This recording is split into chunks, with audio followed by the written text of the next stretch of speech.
Yago ya enono ewo asante mantam no amanse South Mensino emu na ensemu a efri hono mo eba nyina ene se ukọ empotem ho yade se adwuma baako a womanfo wo ye wo hono mo pa enono eye mine ebie na kyese efom agudie ne de wo mutu papa ewo honom na nansemu entem small scale miners na ewo empotem hono wo mo kire mu se atete pa ene nipa bi a wo mayo mo ho se wo ye national security for wo hwe wo mo ho ne wo mo ban so a ase wo mankasa so no wo mate se ebi every national anti illegal mining operation secretariat eye 9 months adwumakuo no ho enti no we no wontimi hu so wo ye national security for se wo ye 9 months for enso sana eye miners na wo mo empotem ho no wo mo eka na wo mo eba area ho no mo a wo mining site ho abon se wo maba wo mo ba na woma be popo womani aha womani e de akire adwumayefo no a ewo site ho no ene mu sika nyina ye beje sika nenso woma ogia enye sika ketwa womutimi demand ebi wa 50,000 Ghana cedis ebi 200,000 Ghana cedis chese ya nye wo kura no na nye wo 20,000 na womo kirem se yade bia ha adwene ye den pa e de mo se adwuma womo eyi bra Facebook SOMPA 106.5 FM Accra eho enna videos ahodo ya efa nkomo ya yedie hu yede egu honom ya obetimi enye bi no wahwe enti enne manso kaneago na enya asem ketwa wo de koja bobo wo muti ebi bo wo nan kitanua emu a wo ma ene enya asem ketwa wo mo se afedie wo ma bre se tom enti wo be pusu wo ho kakra na empenifo timi ahunu de ekoso no na wo ma shape ho asem aka no mo se mensi krat ya wo empotem ho asemi bae no wo mo ebe pepa se honorable nka wo beba na wo no so aba be kire ensemu kakra edi afri ho no wo mahunu de ekọ ene de eba na eye wo mo pi se adwuma wo ba empotem ho a wo mo ya wo mo so de hye wo mabusuafo no enkrofo bi pese wo mo yi wo manu aduane edi fri ho no so de enya de a wo mbepene kura ama saa de no akoso ewo area ho en wo mse saa mining na ekoso no so no enya de a wo mbegya ye nne wo kyena so eka ho bi enti no se wo mantimi anhye ampe ho asem anka de ya ene ne yade bi a ebe ha adwene pa na Abdullahi Chipsa wono ena ye site manager ewo mining concessions ne baako ewo manso kaneago ho enti no wo kyeremu ese wedi enye obi na eka wo mankasa na eka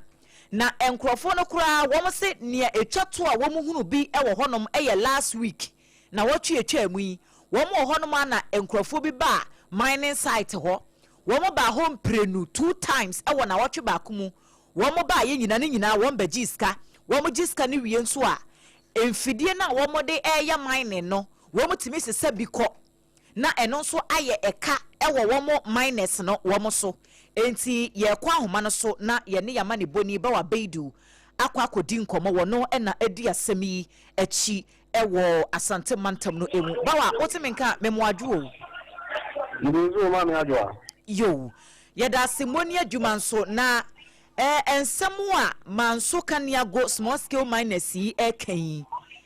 enchiremu a ewo achire pa no wo mo se nkrofo no because edikate se wo mo ye national security for allegedly enna ebi nso kire se wo mo ye 9 months for allegedly enti mu information bi asu nipa ban ni nipa su asa nkrofo no wo mo ye Mami adwa wa me na wase na nchia chief wa iti SOMPA na nyimbre na me inform me asantemantam mano ene manso kaneago eno wo amanse South Mensino na adehye wo kuru ho no na afi small scale miners a ewo ho no omo nso bidemu ni nyina no se ne wan kasa wadi kan dia tuja da no omo nso sie nyina omo kan se nipa bi ayo omo ho huye a modia empo mu timuda omo de national security for aye 9 months for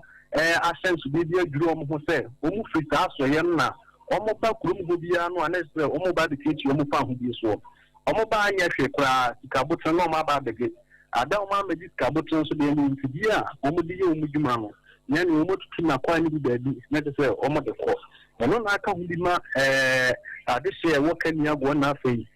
small scale miners omo de atu bi ase de ye wo na se wan so nya o fa yenti no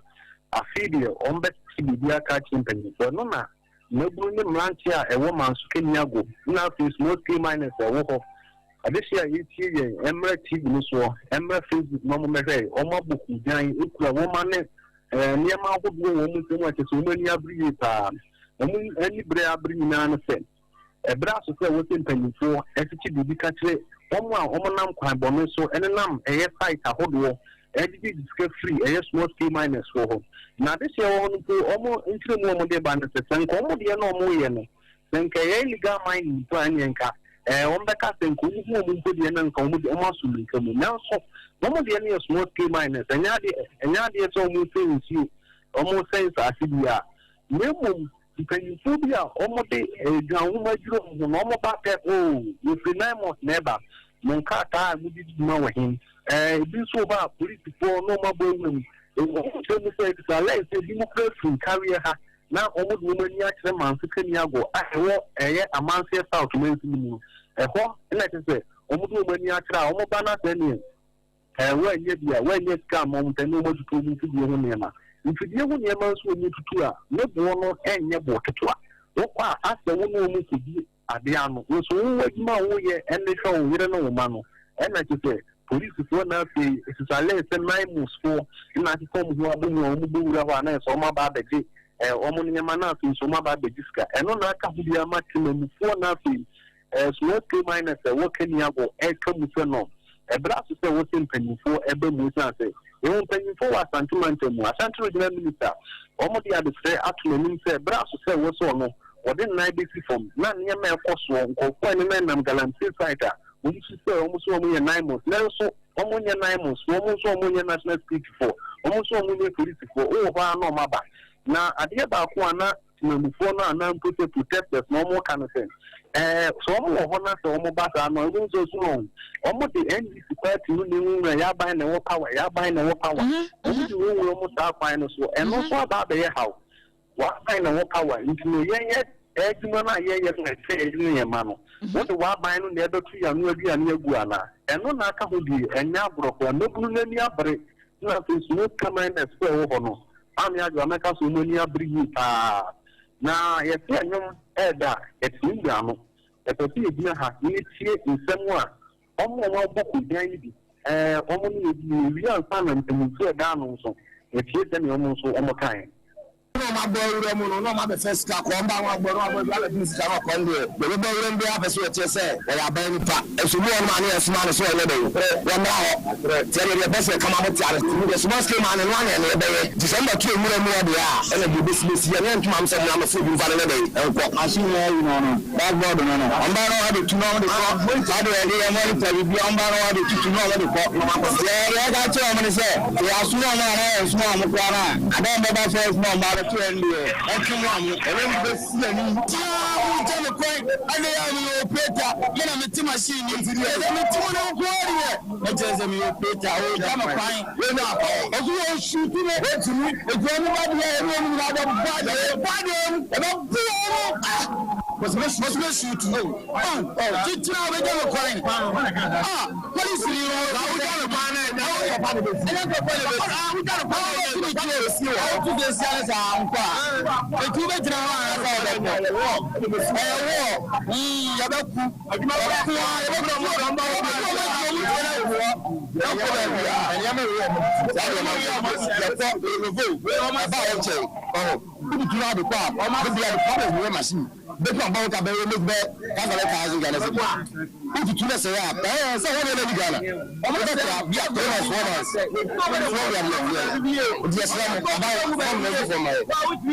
Honorable Mama, his excellency President Mama, I this is very near some things. Yeah, but the first canon. Only ADWOA ASARE nothing. What 3 minus a woman so can you go? Only Brea.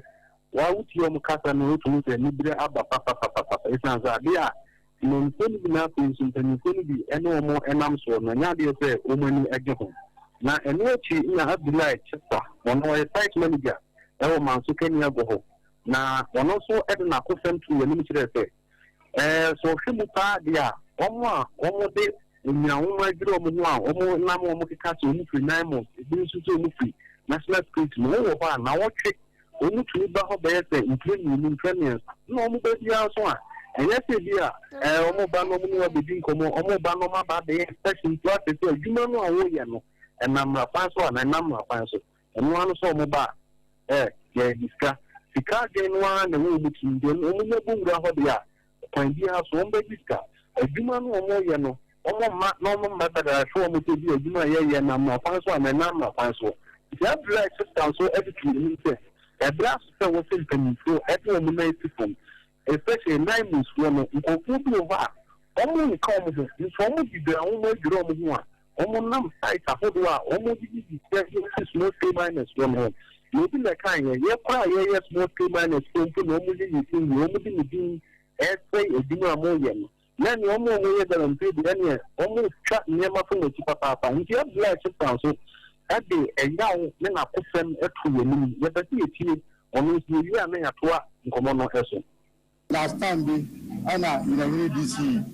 ana push for buy omali sika 1 billion ana je me so me 500 million that's 50,000 no and I'm sure from a friend no ka tell say masa but we have ban yon person aso ti ni kwa say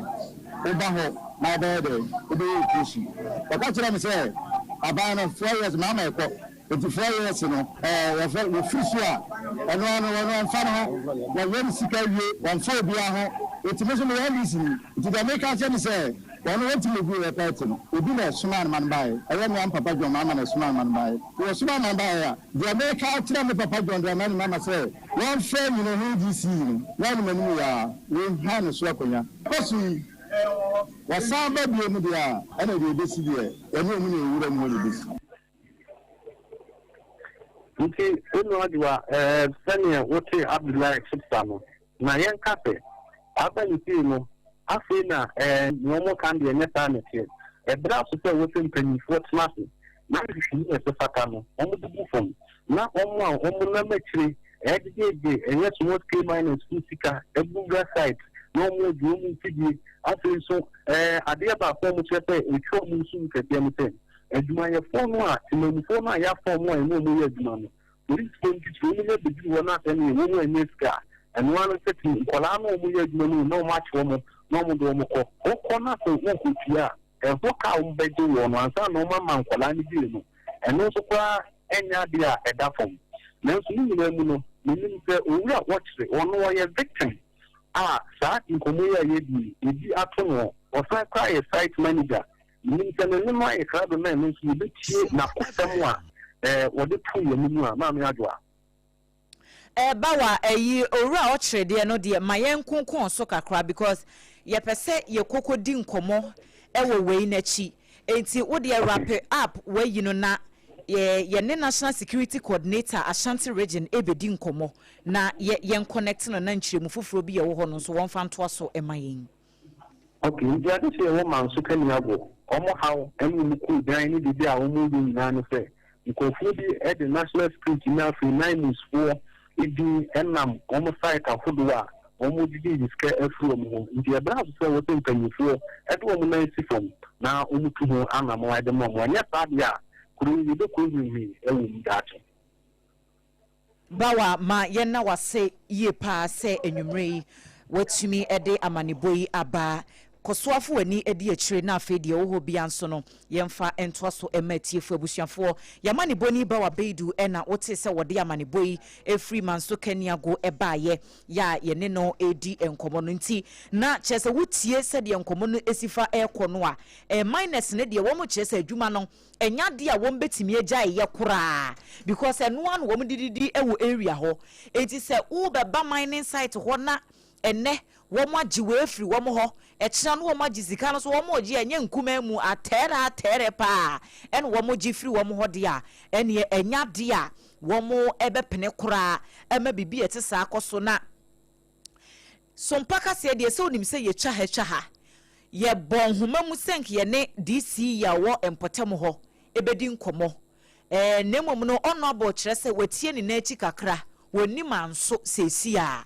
enti afei na ono so esese wokodi ni nkomo no wo hwe akire ansa na one yen ebekasa one yen akasa enti no asen hwan na honorable ebetimi confirm news no na enchem fufuro bi ye wo ho no wode aba na mayenko na yene Ashanti region regional security coordinator bedi yechire Alhaji Tapsoba yene no enko ne yenkonkodi nkomo na ono so amanebo a wo no wonfa nto so mai Alhaji anwumre ye mo adwomo akwaba eba Sompa FM hot bite kase boso ina ba me je so na tom ti fe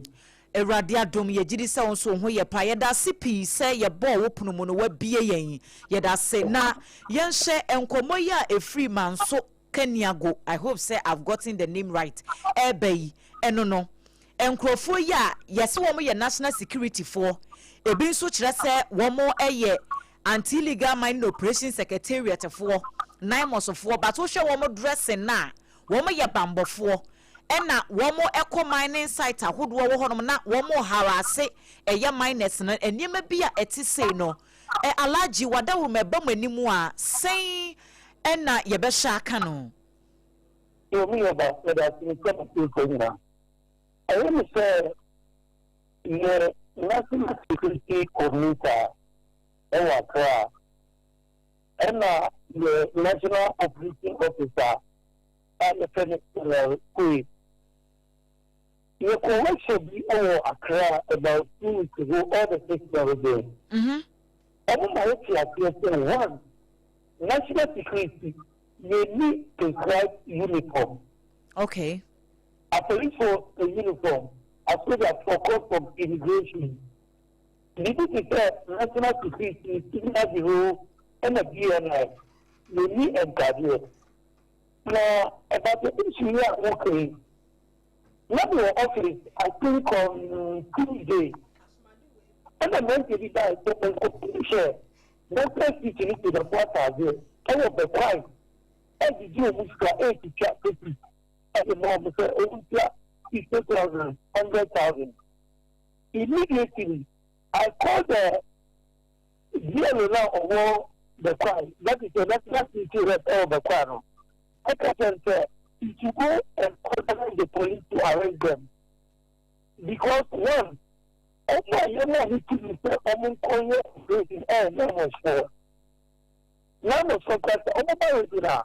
I'm about to say, you have 5, 6, 7, 8, 9, 10. You are going to operation all this time.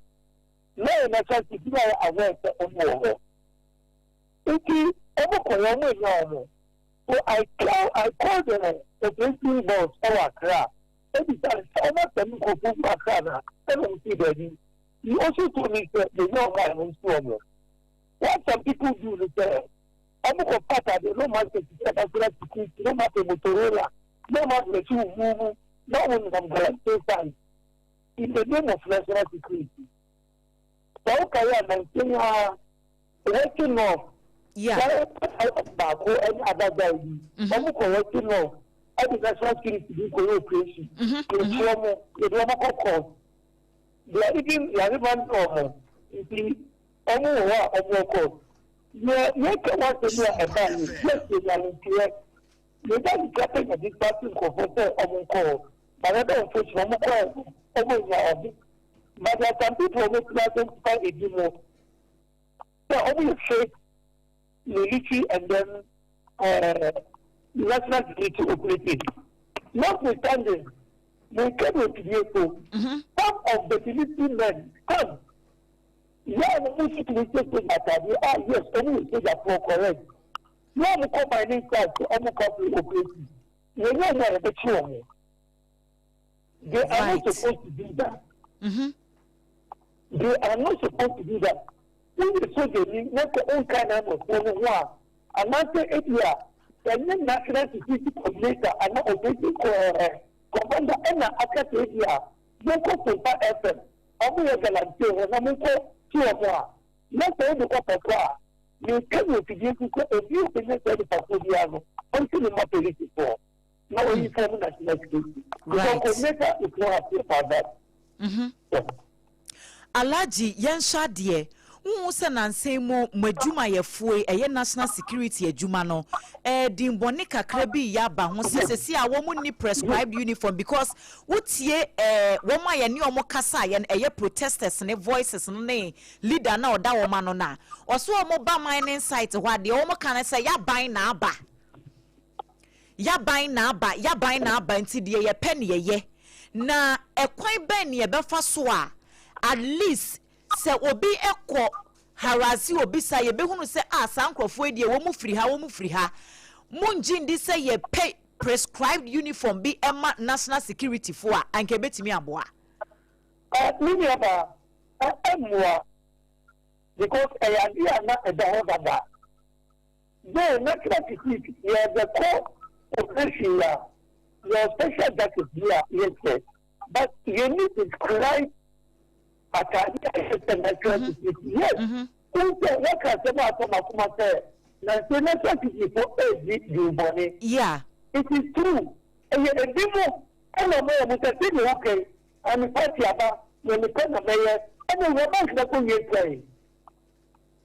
And to those people, if you get them out, let's America, we should arrest them. We should arrest them because they are fake. Your proper mining very, very proper mining. I am not yeah. I don't know if they taking those advantage. We are national security. If you call a fake card, it's about I said union break. I not any holiday, but you still working. You still working.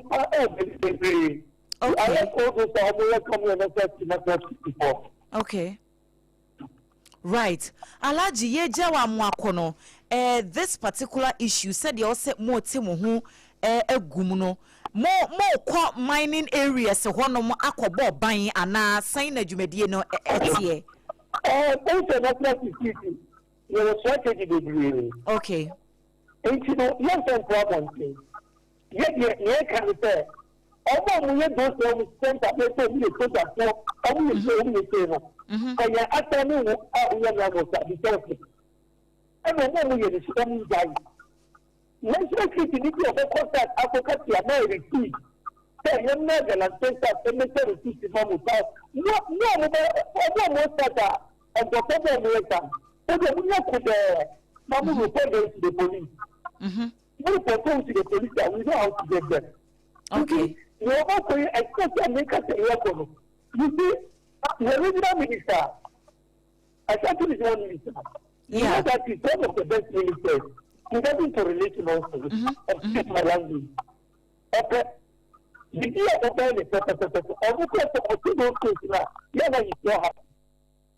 he's not happy. Completely, after the week, I was not so many of I said from Kateli and Indeed, by tomorrow, I have your number. I'll call you and tell you your call immediately because I will not think of the DIA. Okay. Now, say another Accra. If you register for the Omoye, I called the coordinator, he arrested them. This is what me and I can't do before. I don't do it for me and him. After I went to Poland and made him to stop. If you want to join the national security, the national doesn't need a guarantee in quality. And so, to cooperate more, just to see any of it. And the people for some of my police, they don't be this kind of years. We are good after them. Yo, Alaji, ma yenna wasipi pa se wenya bre eni yen chehwe mu se de okan ye no se mo chi obi a anasa mo nsa so obi mu a mo be chi no enti we are hoping say enhyehyɛ ya national security for mo de agu akwan mu se de be ya mo be kebe saa harassment ne niema bi eti sei no ye gie di pa se ebetimi aye adwuma se de be ya ye kwa anim no ye nte niema bi a eti sei ye da sipi yo abusuafo panyini kese ya wote se ye ne no ekodi enkomo sesie yi eye Alhaji Alasan Tapsoba uko Asante Mantemua National Security atna yeho mechre Asante Regional Security Coordinator na bedi yechire na wote se ye ne no edi enkomo se sankrofo ya womo eye mining no we mu womo nye galamsefo womo nya galamsefo wemu ye minus a aban no ama womo tumi krata se womo mfa mine enti se womo ye mine no na yakɔ adwuma na yebekɔ na national security allegedly operatives na nine mosofo no womo aba na womo aba be harase womo no womo agi womo sika asa je emfidie na womo de ye adwuma ne ka ho a eno no na de no womo pa che nti wo se nyame ya adom efiri ochena ede kɔ first May womo ti womo ho agumu ene ya womo nka ba bia womo kɔ wo ho abonso womo aba enti se wo ye bamboni na obia nsoma wo mining site bi se kɔ ye operation na wankasa wo de wo pekɔ sika penti na wo kɔ honom na national security for na nkasa ba no wo mbɛkyewa ai wo se mmara no de ene obere pa enye ize enti wo mo ye saa de no wo mo ndesiste wo mo nyi wo mo free mo kura se de be ye obi abetimi anya na sumdwie na obi atena ho asumdwie kwan so wabra ye nya tinkabo ni bia nti enkoma hodo ye free manso kaniago eba ena yekodi ye no enti ebre sefatamu ono abu DC oso obe get back enti se onya update bia no wode ba mijiri se yebebo ho asem ewe ye kase ebo ahodo a edi anim no na eno nso no yahunu ensem no de yekɔ ene de yeba SOMPA 106.5 FM Accra so ni hot bite kase ebo ena yeda so a yede ebrewo na medimafo heba center Dr. Time da so na daworoma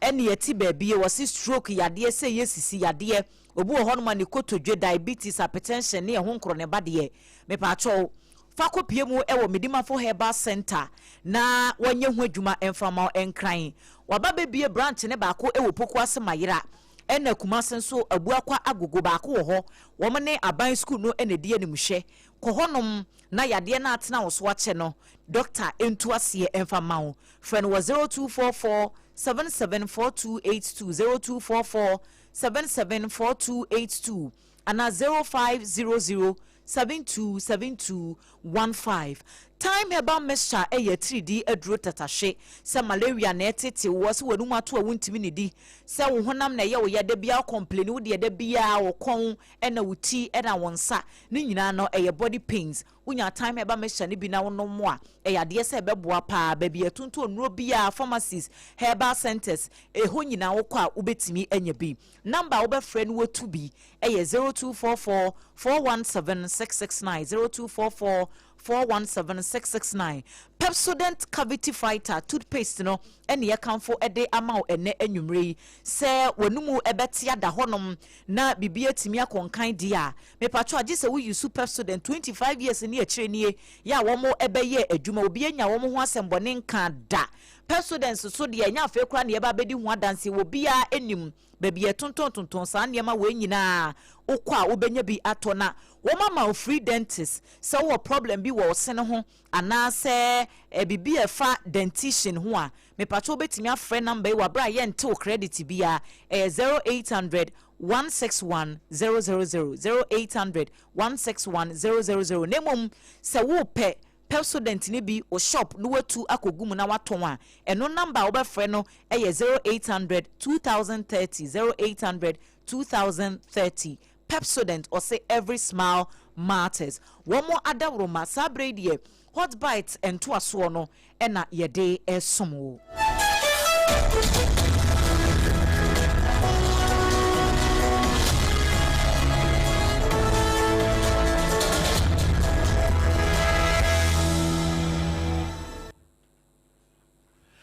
Hot bright Kasiano and Tuaso and Ayade and Mamwe and was SOMPA 106.5 FM Accra. Ya Echegu and we affiliate station Shahudono and so emo and somewhere ebedia him ewo emono ebi any say yeka say Konkoma for a quomio no be at the abueni ewo inchumum potamwo and nam so bako ato ama afufrobin so a predisi wakasa. One more equa brasa from a good year to family kwanso. Illegal mining no. Omanya nipa mako edu penchi aso na ni nyina mu no ehon sam de ebedema yedeba Ghana mampanyi ye Roger Dramani Mahama so de abasobo sonkwa e de ama voter river authority na de nti en wakase Yebekomo ewo eye national coordinator Edema District Road Improvement Program drip nemu wakasa ede sobo bi ebo kane mampanyi abedi akire efa enkane a enei entimi enyina so no eho sa etoa ubetua eyemra na udi so nsokra no a nyame nsokra na enimu no oya na udi bem hwa na ekasa asemi yewura atoba afo sen wodefo ganafo na dom kase ya wo my Ghana no shebe fie so ene hekasa yi one mo chem say Bank of Ghana ekasusuro ya one mabo ya 19 billion Ghana cedis no e wodi entia na emunchiremu obeti da my good man say ya dia na say ya da Yewura Ibrahim Mahama wadane ede sheden say ya kasei wadin kan aton gold wa wenya ede ama gold board ama ye nam so Bank of Ghana wonom so akasa ede afa ho wonu ma ben pa ewo hwehwemu ahodo mu titru na pomode mo de atodwa se US fo ede wo mo have deal bi aba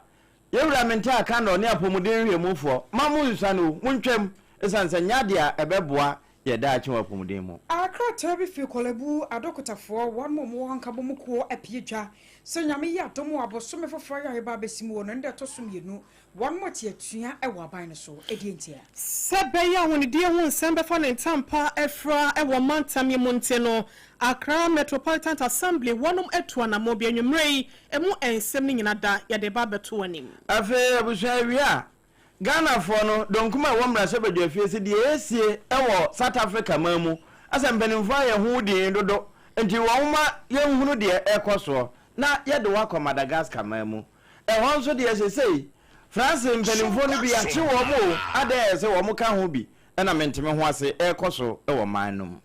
Awusia wani afoforo ne nenu mre so yatena se ayede kasebo no eba besom hot bite kasebo de ne dikan ene twegu ye no afre ne nto aso no enie akoso ya agye wakode boaten enemidi mene ohine yire mame ekua YEBOAA esia mabronya abrewatia ena afei triple amai APPIAH APAM DADAA afe yebonwa ensem ne tutu na pre enyina da entime efa enwoma mo yebon ensem ne mo ane de ani ekiremu ewo krachi ntwumru eno ewo otimantem na ye kasei eya na panyifo eka asem bi ese etire tire nka eno entrese abontensofo emefa nkodi na so no enese wo pie ekro ye no ewo mpotem ho ye fa ne beposo a konkomafo ko mienu bi ya wo trese wo ho wonom edementem ho asensen kaye ehhehye wonom enfunu na antentam ema ekowie ekire no ede basabasa yo na ede aba ebusia wokyerem asani awrawosem no ese akwakowie no enipa ba ko ye kase watina nanom ensie do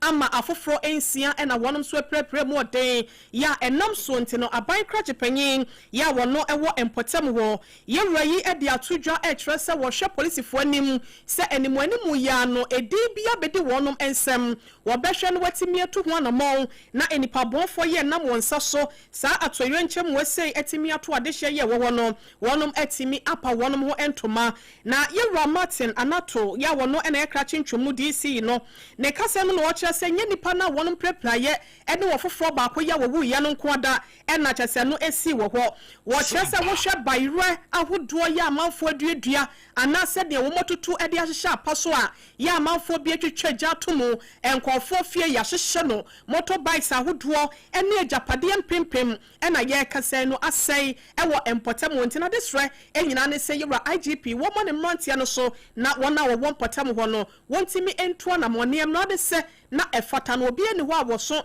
ede chem na no wofa mo no se beya ehon so ebetimi adresan se asomofedwu a ena kraman wonya dabre ede niti etuo abusia ma yenwuram ewo Jakobu amanse afa ho posi sadoma wono mo bo adwuma service with integrity ni wono ma sa ye wadwuma ni biu ama nipa mako du ya asafo ni nyina no enkra ne kyerese form agudi otu a emfa mra kwan so de efre ni illegal mining ana no na apostle kwabena nyame kyekura ni abere wo preach wo aso dem o ka kyerasa asafo ma se illegal mining no ntina sese wo mo de asubo ebe fie na wo mo asa nso de agu obese tank mi ye de bo adehye nsu no na ni nyina amu no won de ekase se bi wo ho a ye jai wo ka free zone board pania woda no Dr. Unibeti TB manu a ama wie ekura no Yewura Julius Debra wo swing ema wo motroye and Julius wept wo sansemi ho no enam so ma sadom no nso wo mo se wo mo a eye sa adwuma ni nyaye a nya de wo nso beja ma wanya ahaban ate awe ndu wo mo de wo ho adom na behwe esikazu obuase highway no so na police command no chief inspector Prince Asante echese se ye kasa illegal miners ya emfa ho ne afutuo empo babo wo mudua de baburu atoso kura hai nya no na wo mo hwe wo musika ehia won se ne bibia na wo mo nya nipa du bi pa echi aso ondi se tienie Amadu Salifu Obi Emmanuel Isaac Poku Madi Akurugu Anafe Mukala Kolan Abdul Razak Alesowusu Wei Erika J Woho Ane Gordon Ampon Nikofi Poku Meka say yaso wo mo pachi ebia di mfinhia do no mienu ne edidi mu adidi so ayesa dabo ne mma na pani owom na di mfinhia do no mo nwotwe na ni nyina mu no sadom na say we nya de awo mo tratra so nyame de che ha eda ya wada wo bebie wo mo ya so pa e ofie mpani anim na nenso wo mo guso a wo mo hwa se wo mo eda so wo mu no wo mo masa afo eso enkoso a entoa so na de ha adwene ne se wo mo electricity nsam kura no edansensem nyame ampata electrician betimi aye adwuma wo mo tuatu a transformers nyina eno ana asadom no bo ho amane se wo no mo nso ye adwuma na mmom if you see something say something ebia na wo mpotamu bibi se ekoso a na watia mpanimfo na so na wo mabeso wo pa achi ntem na ye nyina nkokurakura hwire Ghana mampanyi Yera John Dramani Mahama Edia Basobosonko Ako Edia Mavota River Authority se one more aba 9 akwa akosombo control room bra ejato ho na wakoye one ma famu de sane be ne jano entretre emfa ha kase ema ye nyina nim ne yakoso awo ma Ghana musa nkane ne ntumi enyina so ne nyina no afri ene gridco one matana ba akoye wa akosombo a eja etomu eno sa akosombo control room so omoso ensa kan wo mu de yi na mampanyi Yera John Dramani Mahama aba 9 ekwo ekwohwe sane atenaye no wankasa esitie ne sane eja no esibehye efaye enumuo no enwo kyerɛ sɛ wadase papa savia refotumi ye won mafamu de so ano ansa na dum jadwuma kokrampo etumi aduru anya sade a anka Ghana anka de yebete no anka yente asemde enam so nti ni won mo hwɛ ayo mafamu de sane yebɛyɛ a ene yakosombo ewom sane yoma hododo no wa kyekye aye nkane de wo mo ba besesem adane nyoma ama abɛfo nso so ebi atumi akɔ bi worked hard, but it's not surprising because DRA has been one of them. So I'm not surprised that I have the kind of quality of human resource to be able to ameliorate what happened. And so when I heard that, you can say they're going to find a way of bringing it back. And I wasn't surprised because I know DRA has some of the best personnel for the sacrifice. This is an act of God. I mean, you would have expected that the control would develop this kind of fire. Of course, it's AGYA has been there since 1964. So they say in adversity is opportunity, because now that is I was sure Ghana mampanyi no na de wote na kire no aye machines ahodo a ne wo ho no na mote se esu hu no nti aka mampanyi ne kasa no kora hye ya wote machines no ene esene mampanyi de no na no wache no Ghana mampanyi to aso ebo adwumafo a wo mo very abaso yi papa atwere se wo mo nkoso wanye ne saa sade ye wo mo ye no na Ghana nso ate wo mo nka. We encourage you to continue to work. VRA will continue to be one of the foremost state-owned enterprises. And Gridco and VRA, both of you, you are among the foremost. And we know that you will continue to work. And every support government can give you will continue to give you. Thank you very much. I was here where I Ghana mampanyi Yera John Dramani Mahama.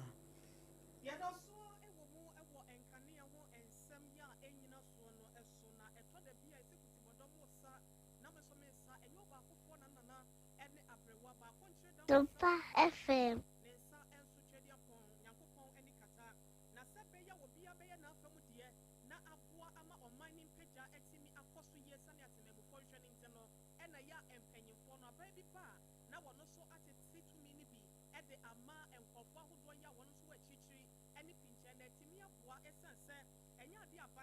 Nani ebetimi akọ eye afana nyina na sebeya entotoye ene ho niema ebetimi akoye ewo enyina mawoden ya ene eho ensem sunte no that yakase ya no national coordinator Edema District Road Improvement Program no drip no eye Rani Lantevanda pa wo trese sania adwumaso ya na wasa abanya wo twa mu no woyo edeboa enyinama hoden ye ho no wanya ne sa ne nyina no na aboaboa no ya aba bewie ese no ti no se ne kanea no ebobo nani na aban we sei ebo ne ho moden se be ya wo betimi aboa ma na gina so ama ne titru opposition fo no ene emu empanyifo ya obedi wo mayi so no ma wo nyina park echi no totobo emma eso esanse wadwuma wanya ne titru PDS deal ya wo mo ba ye ho hyehyɛ ye wo ma nyina baba na wonum egu no ne nyina ka ho bi na ama no akɔwie se yenko na yenko nkotie ranmonya for Vanderpoy ne nsɛm no ebimra.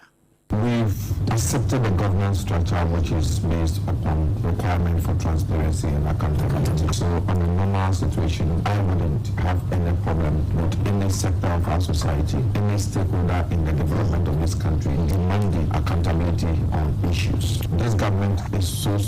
interested in maintaining a governance that is open and transparent, a government that is accountable to the people, and whatever demands that the minority will ask of government or any player in our governance system, I can assure that we'll be up to the task, give account of our stewardship at any point in time when required. But I want to say this, what John is doing is to structure the energy sector in such a way that we can have a reliable source of power energy. 2, clear the mess that 8 years of the MPP created. When John Mahama's former administration was proactive and forward-looking enough to set up ESLA to handle those legacy debts, when they came, what did they do? They consumed the legacy debt and they even added to the debt. When they were leaving, the debt had ballooned to almost 6.something billion. Penny Paya will no Asian to yeso a district road improvement program dreponano you run Neil and Vanderpoy nano this and echa ediguye. No Zebremo Cassia, but hot bite no. And on ya wada de enumere ye be edema na sikasam no mu eniegina na no e watchrenum bra na wo mo hwa atro na boro won so na nka wo mpenyansa kwan bia tete wo ho afrim na wo mo hyeda kobusa Yesu se e wo ho kwan se yeti atro na wo kasa mo fasikaramra wo hwe ni na obusa so wanfo ni wo mo se kasare wo se na mo fa kasare de makasare na mo fa nyankopon de e ma nyamkopon ene na yewu ato ba afo sen so saasam kro na wo yibi de ato a na wo che se eto tua me kire sikato sabio enya se eyamra nko na mom eno so kire sampa wo mamba pa esanse eka hodo adida da ho energy sector levy ne ho ahwan nyina no se etua ye nto no ye a ye benya bi de etua ne ye de bi nso abo man no ho bra na wotufo no so de o kan no ni. Today, myself and my deputy decided to file our taxes together to show to the world that we are not only asking others to pay their taxes, but we are also involved in the process of paying taxes and also filing our taxes. The action demonstrates shared commitment to voluntary tax compliance and good governance. Paying taxes is a civic duty and a cornerstone of the nation's development. Public officials, professionals, nurses, and citizens are equally equal before the tax laws, and all of us must comply. Nobody is above the tax law. Leading by example helps strengthen public trust in national institutions. I want to use this opportunity to again encourage everyone, all public officials, businesses, individuals, sole proprietors, to all get involved in the process of paying your taxes. And na pamfo no wo mo kotua wo mo to a leader by example na wode ya mfanto ho wa kire se yanzu yanyere ya huntua se ya Dr. Blessed Foster wo no wotua ne de enti wa ma ya to tua aka na adwuma yefo nyina ho a na katua ne ya kire de kura na wo mate bi de atua to no na yura to ba forcing etu Ghana fo nyina fo se uyi mra ne firi ho a nyame ni mu nso no esan so boa pa aboa de beboa na abodo just say wo Bank of Ghana obi etie 19 billion Ghana cedis eno ne sika jaza ahre yan wo maboka susuro ye awiewiem sa mo akoni edu na no na omanfo bi no ka se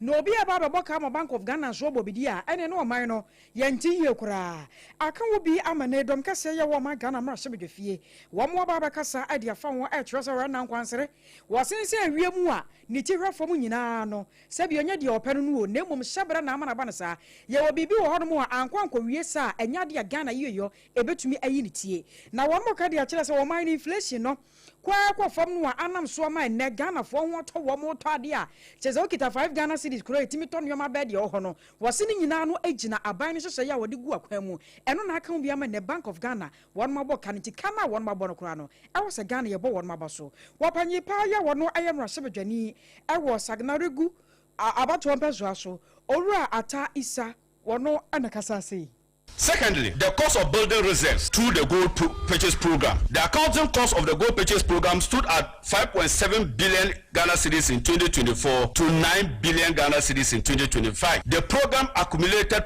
approximately 111 tons of gold in 2025, up from less than a ton in 2021. The gold itself has not been lost. The reserves are real. Let me now take you into the details of the gold purchase program and its impact over the years. In 2022, the total number of volumes that the Bank of Ghana acquired was 3.4 tons of gold with a value of $194 million,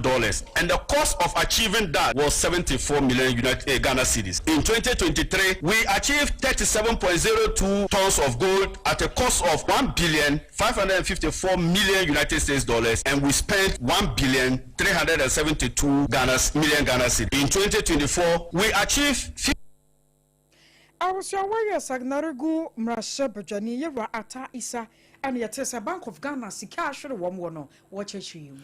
eni chebi na omeyi empanyimfo edane eyedamai gold mining no etimi ehye yewa Ibrahim Mahama ensem se wonhwe sanse de onum to no na mpanyin se yede ni gina treno ano se be ya wobetimi aboa ama omeyi sikasem no anya anantuo papa bi egina so na etimi aboa ama mpuntuo nso no edru adehye aboboa no na wakoye ye eni chebi na nso no enne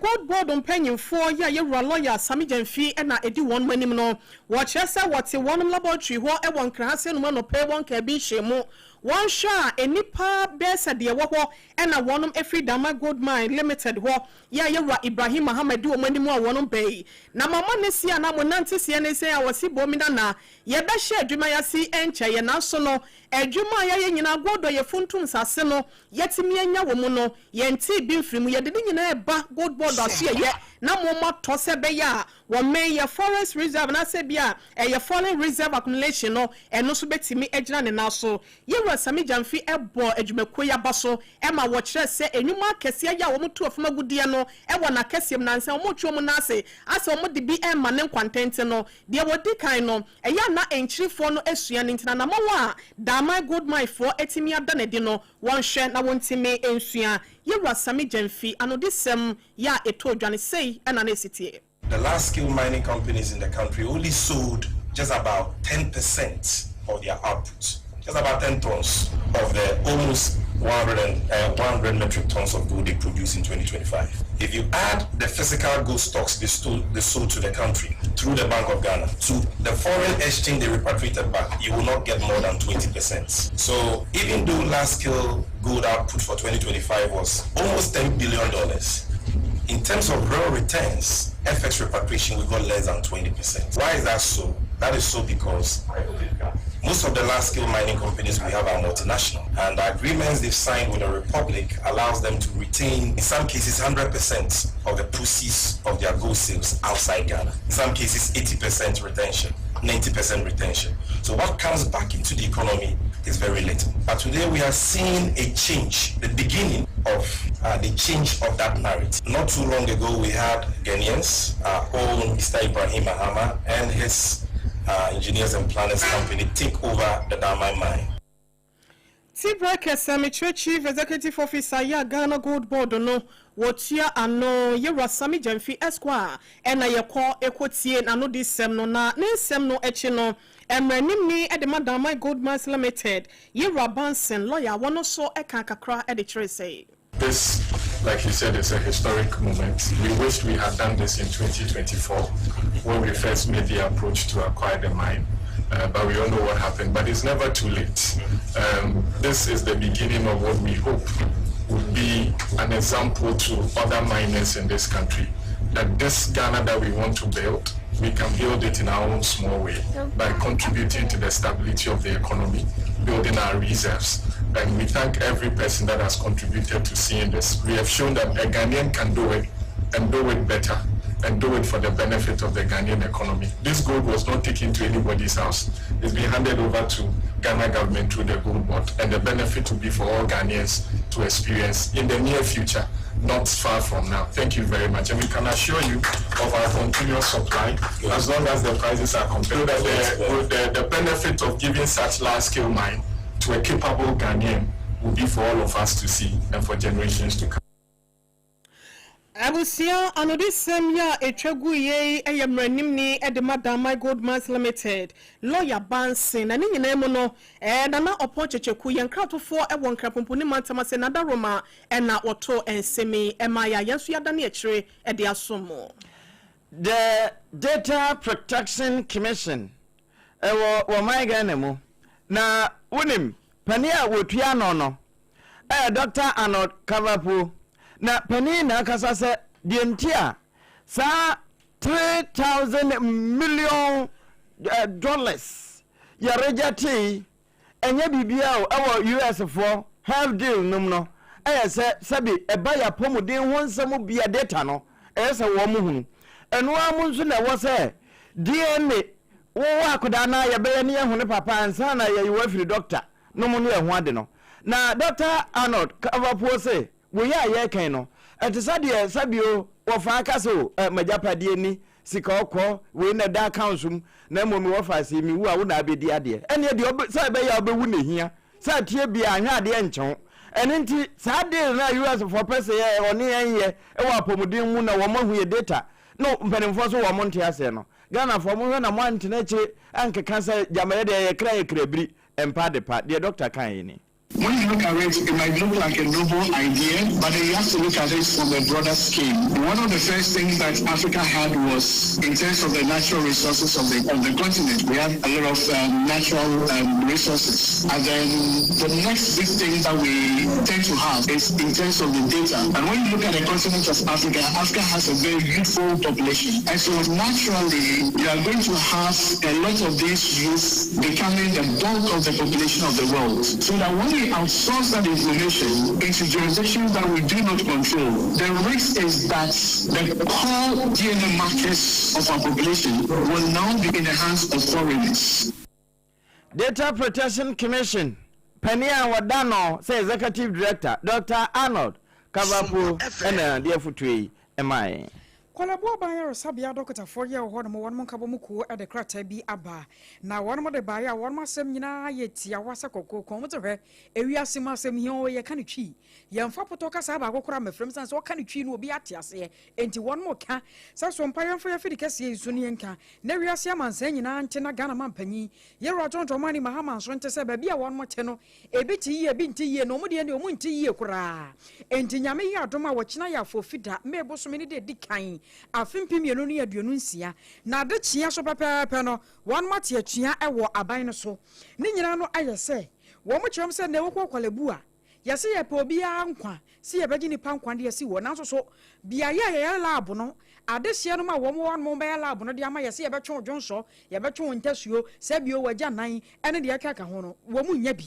enti ama eduru ho no ma dokotafo wo mo bre pa enya no nko a ewo se sa OPD ho no so no eye 24 hours se ne aban kan wo no anopa wie no mre da suom ti abre bia no a wo be ba yade sabi ne wo bedodo no no be ba yare sabia no ewo so nya nurse ni a obetumi ahwe no na wa check ni vitals anaso wo be check no ahwe se anyam bia no ne ho ye ne nioma te sei ni BP sei ansa no bo ko hu doctor kra akwa ko hu na momo no ya fa nioma tra sa no mutimuo se ko ba se bibi nso to wo bi ebra wa ba yare sabia na ye bo doctor for so bo enu nti wo mo ntia se koda nyame yi adomo a memende di anum yi wono mo ate atua e wa ban no so a wo mo de omo nyoma nyina egu fam anyade o mbekwa adwuma na o makwa ye bi nkosi se Ghana ban ede nhyehyɛ mapa ebe ye adwuma afei wono mo esre se nhwehwemu mapa enhyase enkoso sanse nipa bi mo hyase ya wo mo ebo wono ma de hye ne nkyerene eno so de wono mo ntia se e ma no anya adwuma wo mo kokosua ade ya wo maame no bo wono ho ka e ma ne Ghana ban fa won mu nyuma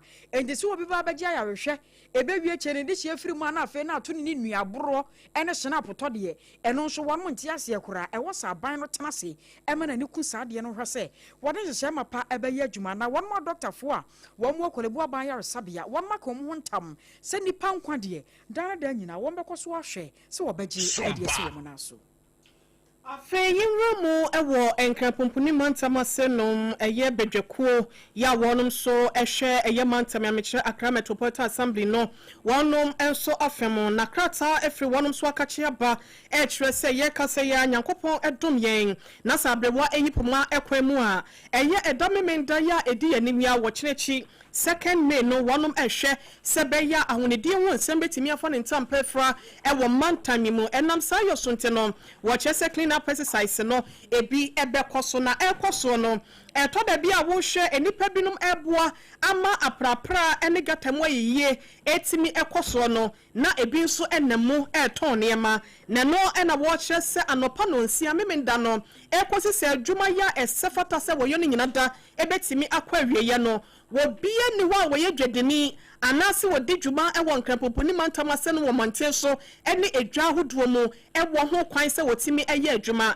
eno ti de wase store so ahodo nyina da efra no pa no nsia memenda no mo nyina mo betum mo a mo hyehye mo niema eton ewo table so ewo ekwan ho ewo dwom ene ade ne nyina no mo so mo beye saa ena afenso no mo so niema ede kɔ akima no wase wo mo nyina ebeka abomu na wonom aboa aye adwuma ni kwan se wodasane biada etimi eye adwuma ewo abra se adwuma die no eye clean up exercise no etimi ekoso na no ena wo kyerɛ se miamia hodo ye adwuma die we se betimi eye ni ti titru ewo hopa no ebi eye agogroshi afa Central Business District nso no ebi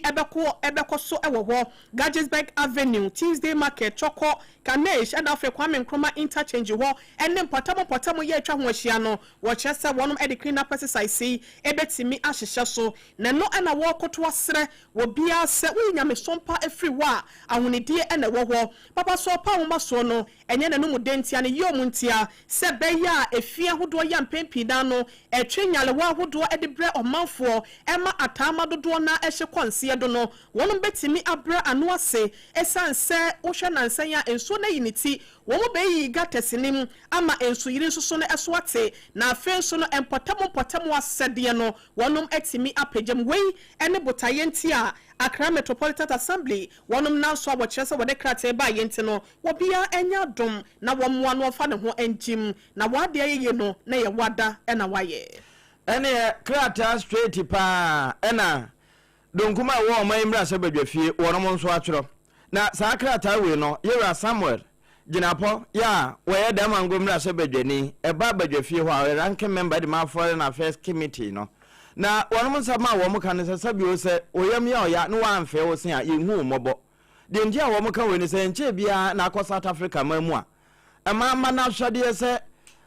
foreign nationals wo mo efiri man foforo so ya Ghana fo ka ho wo mo abade wo mo nsa no nyuma wo mo asuam wo man mu no wo man fa anye wo mo man yo wo ma betra South Africa ena nyuma no wo ma gine nyina boso sika no ba omboto wo mo wie pe foreign remittance no wo ma amane e de abafie sanka wo mo de ye wo South Africa wo mpa nkan ha won enti wo mo ko nkrom na wo mo nkonko ye sa adwuma no e wo mo krom na asemi bae no e kama ye sa ama hodo na kasa de atia nanso donkuma na se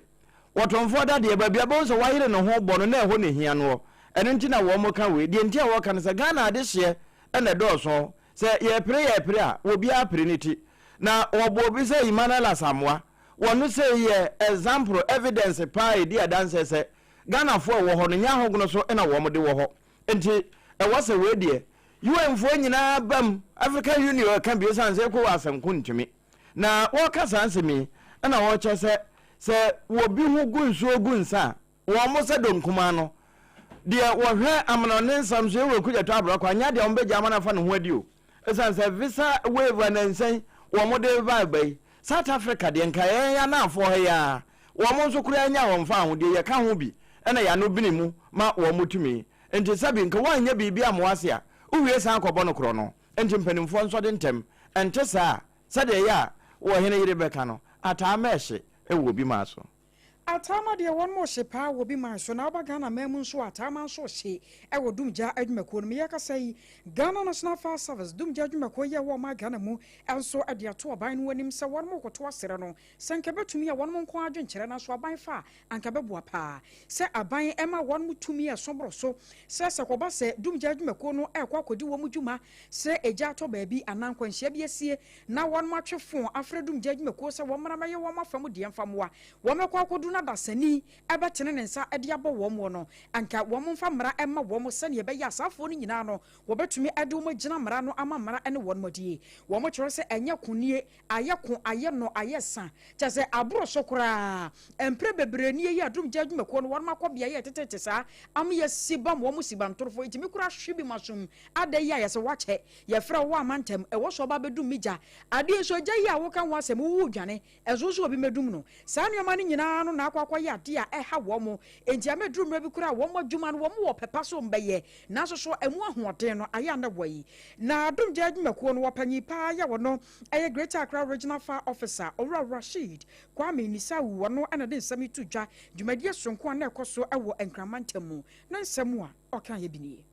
New legislations are coming in now to sort of broaden the scope of the Ghana National Fire Service and give us a lot of authority and mandate to be able to work. As we speak, fire service, we don't prosecute. You can tell one word in a sentence and make a criminal to go free. So if we are the sole prosecutors of our issues, I think it will go a long way to help improve the way we do our things. After all, the jargons and the fire terminologies, we own them and we use them and we know how to use them to be able to do the right thing. I was sure Greater Accra Regional Fire Officer Owura Rashid Kwame Nisawu enono ACFO2 na eno watwe no wopanyi pa no amananso wa woto so ekyiremu se ebre na wiedu se Ghana fo hunu se yentumi enkwati dum jadwumako no da e wo Ghana yenkan komu eno so munsam sei no kan no. Don't see fire safety as the responsibility of Ghana National Fire Service. At the micro level, at home, in your bedrooms, in your halls, you must take full responsibility because the little mistake that you make, the fan you are enjoying, don't forget, is being powered by energy. The ice water you are enjoying is being powered by energy. The gas cylinder that you are using to cook is powered by energy. In fact, I can go on and on, air condition, everything. So for me, the implication of not handling issues of fire safety carefully can cause a lot of disaster. And like I said, I don't want to go into these power outages and other things because we all know the cause of what has happened. Then that should also be a wake-up call. The private sector should also try and invest in fire. Because one, traveling outside Ghana, no plane will take off, no plane will land if it is not sure of fire service on standby. That is a fact. No investor will come into this country and invest, knowing very well that if his investment is on flames, no fire service is there to protect him. I was your way ACFO2 Owura Rashid Kwame Nisawu nene enyokuti. Yemfamu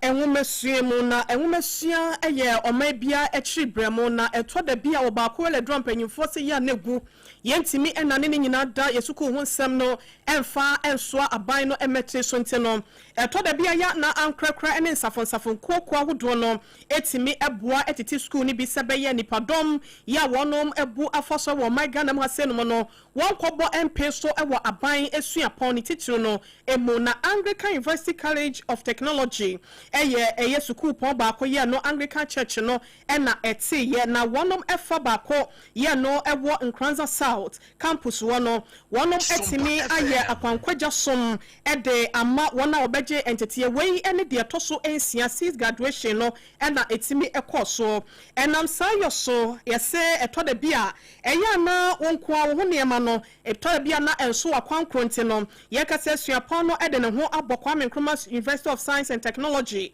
Cape Coast University so no wonom so ene wonom atokese ni nyina ne se won programs ahodo ena afen so se beya wo betimi ahwe womo ensusu ye ena afen so wonom dwumedi ahodo ya wonom die no ama bibia etimi akoso tote ede ama wonom ti ena wo kyerese wode won ho abo wonom na wo kyerese suku no wonom ebotaye poti nyina ne se wo befa abefo ena afen so obo ade nyansem science and technology ne so na watimi atete tete amanfo e wo kwanpa so na timi aboa eba research hihwemu ahodo na watimi de aye enanemu na timi aboa wo man no ne nkoso na wodwumedie no ase no e na president Ademasuapon yi Dr. Eric Palman amenin wode ensem dodo na etu dwasane asuapon no esi enyine ekonanim ene ensem bia etechire no ne nkasaye mu ne sei ene wode tu dwa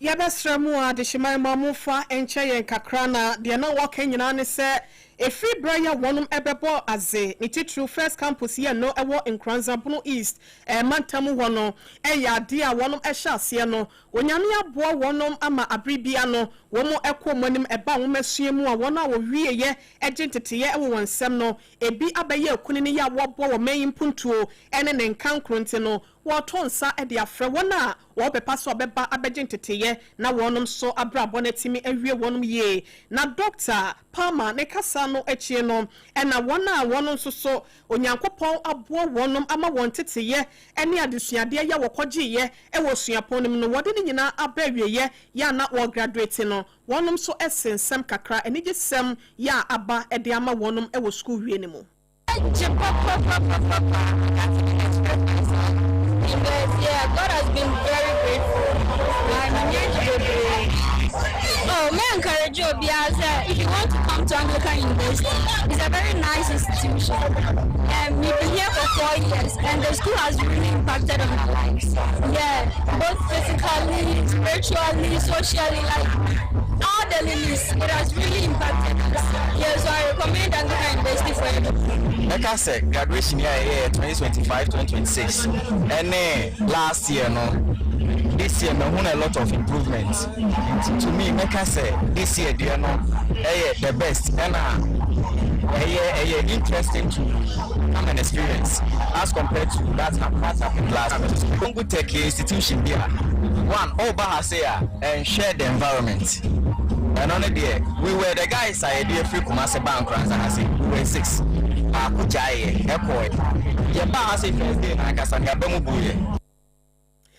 we say a yadisia for ya one quadjentity ye ewo Anglican University College of Technology ne fire no ewo Nkranzabuno East mantam ne mo ebi ene ena etwagu ye na obapa na ya kechre yankase nduaba ye ne diduma ewo sompa asenom ya wo butu tachiman ne nsa no ena enam so a yensa eka ensemi ewie ebusia yenhwe na yengi ensuo bi emfangu ye minimum na ye ba ensem no ebi wo ho a ye de ebefo amoso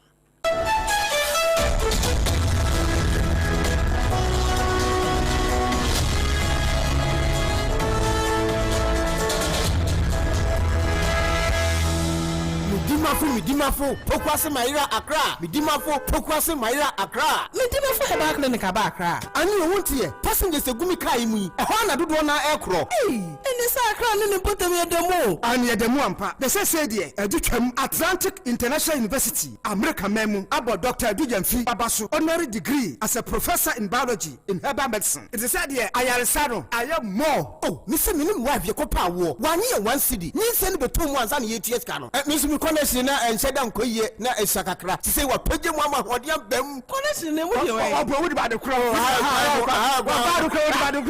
Stroke so dear, what found small. Chessa, I did you want who any dear Siano. Yaria B.I. Tatia, ever Dr. Tamdaso and so. Diabetes, hepatitis B, prostate, hypertension, malaria. Yaria B.I. Kumasi say, oh, I'll go. Opposite government school. And then Krahanso, other PM, or Pokuase, Maira Quanoso. For a doctor, 0244 774 282. Number 0500-727215. Midimba for Herbal Clinic. Midimba for Newa.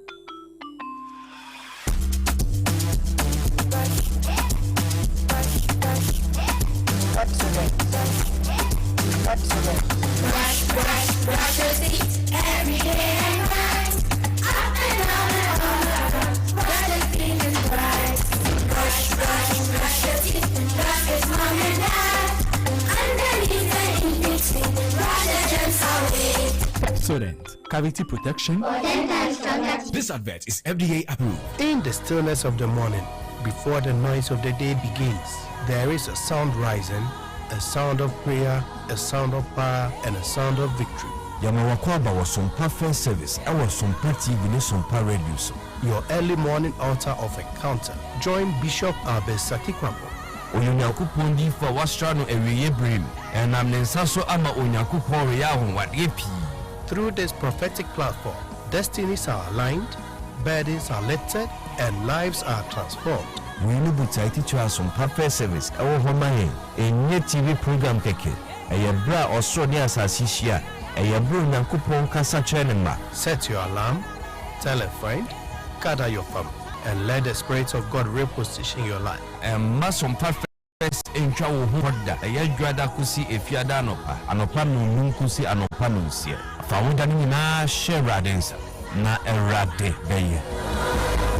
21st clinic aye sciatica expert sciatica no o nerves na wo to ase na fa wo siremu na fa wo nansia besi ase ho no se ho techima eno ene efa ne sciatica na etimi bubu o to ase ka wo se dwe wo siremu wo je ho ba bia enye na eno na 21st clinic ba ye adwuma pa wo mu ye nti abaso bo ma je ne wo Ghana ha ene amono ne enya asem ketewa wo mu je international awards ahodo wo mu je local awards ahodo na anu nso na wo mu bie the only sciatica research and treatment center in Africa bibrim ha no ebi ni ba bia je 21st clinic nkwa wo mu de bibiduro ene besa o yare no masa de machine aka ho yare sabia yare bia wutimi de ko ne mama de pa ko a wo magidi wo mu pa no sciatica ena stroke nso de kwa diabetes ne hypertension ne ade Ghana ha ba bia wo mu ho enkran ha sese ye wo Tantra Hill runabout se wo free enkran eba ye wo wonsa ni fa so wo fema saman so na eba nso a wonsa bonkum so ho na wo behu ye 0540 311 0540 311 There's a 21st clinic. Still, woman is sciatica expert.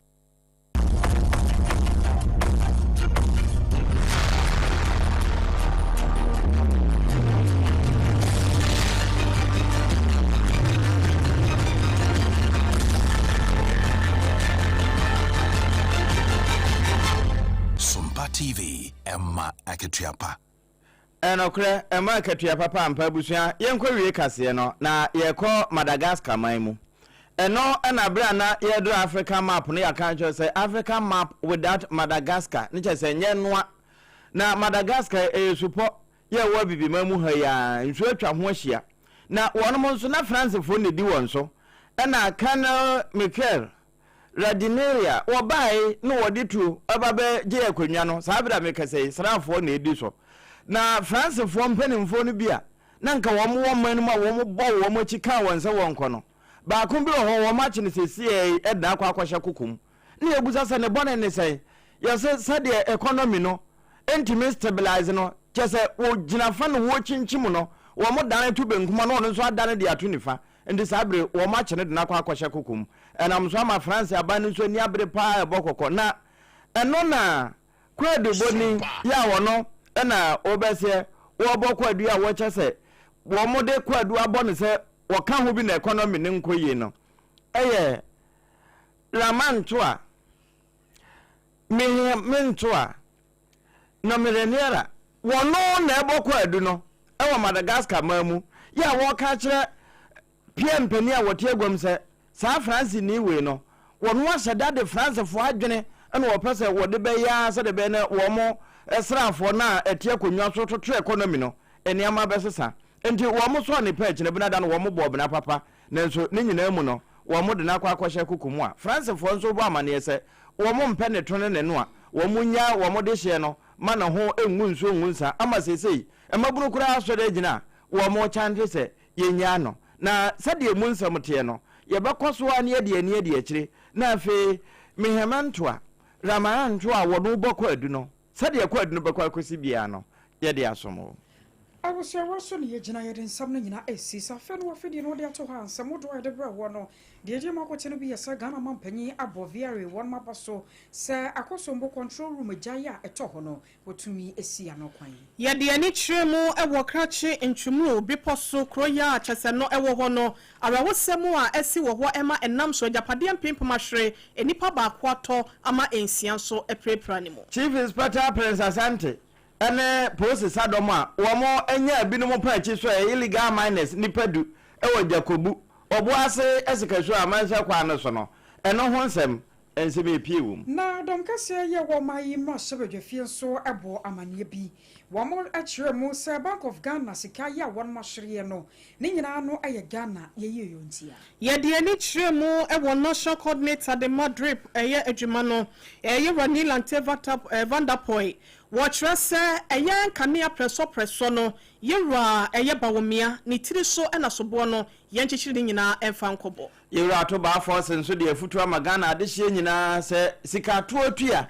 woyi sɛ ɛyɛ mmarato nkyɛn a nyame nso kura ɛbasa wɔhwɛ wo nnwuma mu ane na kwalabu abaya resabia dokota fonka bo mu ko so ɛkyerɛ sɛ ɛfrɛ nyame yɛ adoma memenda yɛ di animu ɛdekro no wɔremate atua ɛwɔ aban so yɛwura Ibrahim Mahama wɔne ne Dama Gold Mine Limited no ɛnɛ ɛyɛ gold a wɔnom hyɛ adwuma se nyina da wɔn saka no watabri abeton ede ama Ghana Gold Board fo a yira sami jamfi wode abasobode ema wono eno na ate se donkuma no gusu a se adehye wo South Africa Foreign Ministry wontu na montentem na African Union ka ho na womo enya Ghana adehye ma wonya wo honkodi ramanto a wo Madagascar wona PM pani a wo boko adu se France ni bi ehye ho wo mpanimfo no bia wo mpese wo economy no bekoso nti wo ma kyenasie Admiral the President na chuchiri yesi afia no nom time eba mesha sane ebe malaria fever no asie betu afa bibia ni nso a medima for eba center wono ne down no sanse what the time